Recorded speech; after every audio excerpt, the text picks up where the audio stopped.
ایک خاتون مجھے ملنے آئیں، ملانے والے نے مجھ سے کہا کہ اس کا خاوند کھربوں پتی، ارب پتی نہیں، کھرب پتی آدمی ہے، کھرب پتی پاکستان میں 2 4 10 آدمی ہیں۔ اس خاتون نے آ کر میرے سامنے بولنے سے پہلے ہی رونا شروع کر دیا، ورنہ پہلے کوئی عورت یا مرد آ کے دکھڑا سناتا ہے پھر روتا ہے، وہ روئی پہلے اور بات بعد میں۔ وہ کہنے لگی مولانا صاحب مجھے لوگ بڑا خوش قسمت سمجھتے ہیں کہ میں بہت بڑے مالدار کی بیگم ہوں، لیکن میں لعنت بھیجتی ہوں اس کی دولت پر کہ اس کا رویہ ہی میرے ساتھ اچھا نہیں، تو میں ہیرے کے سیٹ کیا کروں، میں سونے چاندی کے سیٹ کیا کروں، میں یہ کروڑوں روپے کی گاڑی کو کیا کروں جب میرے خاوند کا رویہ ہی میرے ساتھ انسانوں والا نہیں ہے اور اس کے اخلاق اچھے نہیں ہیں۔ میں آگ لگا دوں اس ساری دھن دولت کو، مجھے محبت چاہیے، اخلاق چاہیے، وہ کوئی نہیں اس کے پاس۔ چند دن بعد دوسرا واقعہ سنا، ایک نوجوان بڑا خوبصورت، وہ بھی اسی طرح لیکن اتنا مالدار، کافی مالدار، وہ آ کے میرے پاس بیٹھ کے رونے لگا، مولانا صاحب اب میں کیا کروں، میری زندگی برباد ہو گئی، میرا اتنا عالی شان گھر ہے، اتنی اچھی میری کمائی ہے، آمدنی ہے، لیکن میں کیا کروں۔ یہ اسی کے الفاظ بتانے لگا ہوں، میری بیوی کی زبان 20 فٹ لمبی ہے۔ میں کہا رکھ دی کتنے 20 فٹ چاہتے، میں کہا وچوں 19 فٹ کٹ دے شاید کچھ کم بن جاوے۔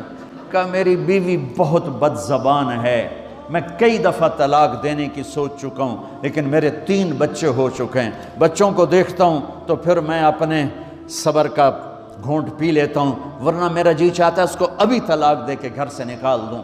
دولت بھی موجود ہے، خوبصورتی بھی موجود ہے، شکل بھی موجود ہے، عزت بھی موجود ہے، سہولت بھی موجود ہے، کیا چیز موجود نہیں؟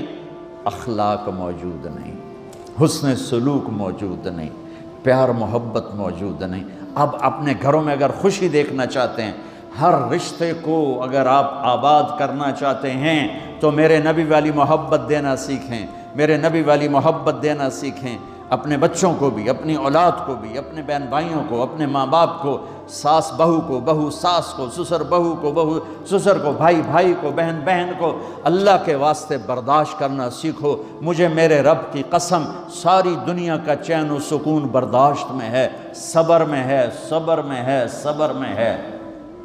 زبان۔ ایک نوجوان میرے پاس آیا، کہا جی میری بیوی سے لڑائی ہوتی، مجھے کوئی تعویذ دو۔ میں نے کہا بیویوں پہ تعویذ اثر ہی نہیں کرتا۔ کہنے لگا کیا کروں؟ میں نے کہا ایک عمل بتاتا ہوں، سنت عمل، کہ 1-2 لقمے اپنے ہاتھ سے بیوی کو کھلا دیا کرو۔ وہ کہنے لگا اس سے کیا ہوگا؟ میں نے کہا تو تم دیکھو گے، پھر میں پوچھوں گا تم سے کیا ہوگا۔ میں نے کہا یہ سنت عمل ہے، اس سے محبت بڑھے گی۔ کوئی 8-10 دن گزرے تو اس کا فون ویسے آ گیا حال احوال پوچھنے میرا، تو مجھے اپنی بات یاد آ گئی۔ میں نے کہا میری بات پہ عمل کیا تھا؟ کہنے لگا نہیں۔ میں نے کہا کیوں؟ کہنے لگا شرم آتی۔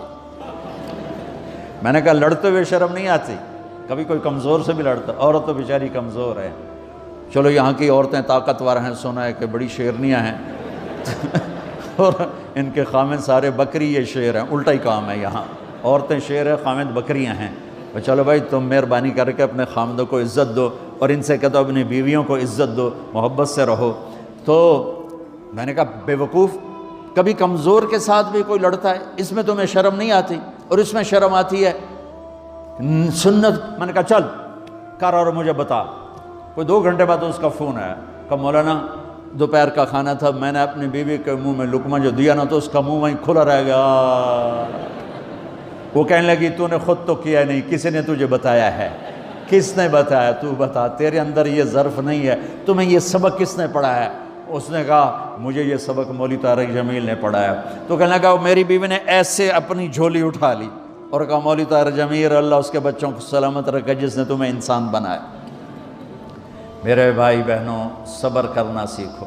ہماری ایک دھوبن تھی ماسی شریفہ، مر گئی بیچاری، تو وہ آ گئی میری بہن کے پاس، چھوٹا قد، موٹی ڈٹی تو بڑی لڑکی، پوری شیرنی۔ وہ آ کے کہنے لگی میری بہن کو، اور میری بہن تو انہوں چنگی طرح جان دی ہے، بی بی میری نوواں بڑیاں لڑ دی ہیں، میں نے کوئی تویز دے ساریاں میری نوکر بن جان۔ اب میری بہن کو پتہ تھا کہ وہ سارا لڑائی دا تماشا تھا، ماسی شریفہ تو شروع ہوندہ، ادو تو ہوندہ ہی کچھ نہیں، بیچاریاں معصوم جیاں چھوٹیاں چھوٹی عمر دیاں۔ تو میری بہن نے ایک تعویذ بنایا اور اس کو یوں رول کر کے نا، اس کو کہا ماسی شریفہ ہن جس لے تیری لڑائی ہوئے نا اس تعویز تو چک مار کے بہ جانا ہے تے چھڑنا نہیں، جے تو چھڑیا تو مر جانا ہے، انہوں پکا کر کے رکھیں۔ اس نے کیا کیا؟ ماسی شریفوں کو چپ کروایا۔ اب ہمارا دیہاتی ماحول ہے، تعویذوں کی بڑا عقیدت ہے، صحیح تعویذ تو اثر کرتے ہیں لیکن اکثر تو ہیرا پھیری والے بیٹھے ہوئے ہیں سارے ہی، تو اللہ ماشاءاللہ۔ تو 8ویں دن وہ آ گئی، بی بی تو بڑا چنگا تعویذ دیتا، ساری لڑائی ختم ہو گئی۔ کیوں کہ ماسی شریفہ چپ ہو گئی۔ تو میں ان ساری مستورات کو یہ تعویذ دے کے جا رہا ہوں، یہ سب لے لو، یہ مرد بھی لے لو، اور جب کوئی جھگڑا ہو یہاں رکھ کے چپ کر کے بیٹھ جانا، آپ کی لڑائیاں ختم ہو جائیں۔ اگر آپ بولتے رہے تو پھر لڑائی ختم نہیں ہوگی۔ میرے نبی کی زندگی سیکھو، معاف کرنا سیکھو، محبت دینا سیکھو، ایسا نہ ہو کہ دو آپس میں بولتے نہ ہوں، ایسی بد اخلاقی سے بچو۔